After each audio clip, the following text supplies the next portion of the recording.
अफगानिस्तान में तालिबान के काबिज होते ही वहां अराजकता का माहौल खड़ा हो गया है। हर तरफ अफरा तफरी का माहौल है।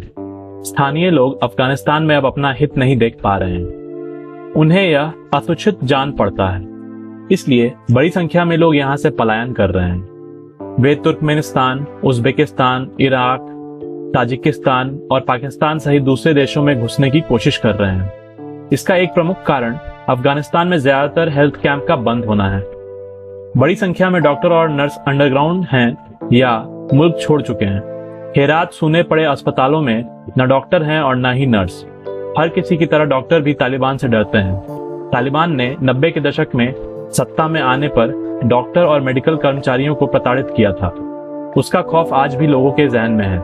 इससे अफगानिस्तान के सीमाई इलाके रेफ्यूजी कैंप में बदल गए हैं। काबुल एयरपोर्ट के पास बम धमाकों से दहशत का माहौल है। इसके बावजूद वहां भीड़ कम नहीं हो रही है। दुकानें बंद हैं। लोग दोगुनी कीमत पर राशन जुटाने के लिए मजबूर हैं। जो लोग काम की तलाश में बाहर से आकर बसे थे वे तो पलायन कर ही चुके हैं। कुछ लोग जो वहां फंसे हैं वे भी देश छोड़ने का प्रयास कर रहे हैं। पर जिनका घर बार यही है, रोजी रोटी का जुगाड़ नहीं है, वे दहशत और अनिश्चितता के बीच किसी तरह जीवन गुजार रहे हैं। उन्हें उम्मीद है कि जल्द हालात स्थिर हो जाएंगे, दुकानें खुल जाएंगी, स्कूलों में पढ़ाई चलने लगेगी, अस्पतालों में डॉक्टर और मेडिकल स्टाफ लौट आएंगे। पर अभी दूर दूर तक इसकी संभावना नजर नहीं आ रही है। इधर काबुल एयरपोर्ट पर आत्मघाती हमला करने वाले आतंकी संगठन इस्लामिक स्टेट खुरासान प्रांत का भारतीय कनेक्शन सामने आया है। मीडिया रिपोर्ट्स के मुताबिक केरल के 14 लोग इस समूह से जुड़े हैं। ऐसे में भारत को चिंता है कि इन लोगों को आतंकी गतिविधियों में शामिल कर ISIS के भारत का नाम खराब कर सकता है। तालिबान ने अफगानी प्रांतों पर कब्जा करने के बाद जेलों में बंद अपने लड़ाकों को आजाद कराया था। इन्हीं में बगराम जेल से रिहा किए गए केरल के 14 लोग भी हैं, जिन्होंने खुरासान प्रांत के इस्लामिक स्टेट को ज्वाइन किया है। ऐसा माना जा रहा है कि इन 14 लोगों में से किसी एक ने केरल में अपने घर से संपर्क किया था, जबकि बाकी सभी लोग काबुल में इस समूह के साथ हैं। जब 2014 में Islamic state of Syria and Levant ने मोसुल पर कब्जा किया तो केरल के मल्लापुरम, कासरगोड और कन्नूर जिले से भागकर कई स्थानीय इस समूह से जा मिले। इनमें से कई अफगानिस्तान के नंगरहार में आकर ISKP से जुड़े। खबरों के मुताबिक तालिबान ने 26 अगस्त को काबुल में खुरासान से जुड़े 2 पाकिस्तानी आतंकियों को तुर्कमेनिस्तान की एम्बेसी के बाहर से पकड़ा है। इस मामले को लेकर तालिबान की तरफ से कोई बयान जारी नहीं हुआ है, लेकिन खुफिया इंटेलिजेंस के मुताबिक काबुल एयरपोर्ट ब्लास्ट के कुछ देर बाद ही पकड़े गए इन पाकिस्तानियों के पास से IED बरामद हुई है। अफगानिस्तान से मिली जानकारी के मुताबिक काबुल पर हक्कानी नेटवर्क का कंट्रोल है। जलालाबाद काबुल से होते हुए जादरान पश्तूनी लोग अफगानिस्तान के नंगरहार में प्रभाव रखते हैं। यहाँ से पाकिस्तानी सरहद शुरू होती है। नंगरहार प्रांत में ISIS के या ISKP सक्रिय है। इस संगठन ने हक्कानी नेटवर्क के साथ काम किया है। ISIS के यानी इस्लामिक स्टेट खुरासान भी कहा जाता है।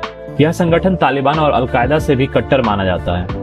भारतीय खुफिया अधिकारियों को आशंका है कि यह ग्रुप जिहादी मानसिकता का विस्तार करना चाहता है। इसकी कोशिश है कि यह सेंट्रल एशिया और फिर भारत तक पहुंचे। इसकी मंशा युवाओं को अपने संगठन से जोड़ने और फिर आतंकी हमले कराने की है। खुरासान ग्रुप खलीफा का निजाम लाना चाहता है और यह भारत तक पहुंचने की कोशिश करेगा। भारतीय खुफिया एजेंसियां इसलिए भी सतर्क हैं कि केरल और मुंबई के कुछ युवा पहले ISIS में शामिल हो चुके हैं। कुछ और युवाओं को बहकाया जा सकता है। अगर यह ग्रुप साजिश रचता है तो भारत में कुछ कट्टरपंथी या आतंकी संगठन फिर सिर उठा सकते हैं। खुरासान ग्रुप युवाओं को अपने साथ जोड़ने की कोशिश कर सकता है। अफगानिस्तान में तालिबान का शासन आने के बाद आतंकी संगठनों को नई ताकत मिली है। भारत में कई हमलों का जिम्मेदार जैश-ए-मोहम्मद अब अफगानिस्तान के हेलमंद प्रांत पहुंच गया है। इसकी सीमा कांधार से लगती है। इसी तरह लश्कर-ए-तैयबा पूर्वी अफगानिस्तान के कुनार प्रांत से ऑपरेट कर रहा है। 2008 के मुंबई हमलों के पीछे लश्कर ही जिम्मेदार था। काबुल में गुरुवार को हुआ आतंकी हमला वास्तव में तालिबान को भी एक मैसेज है कि वह सुरक्षा बंदोबस्त नहीं कर सकता।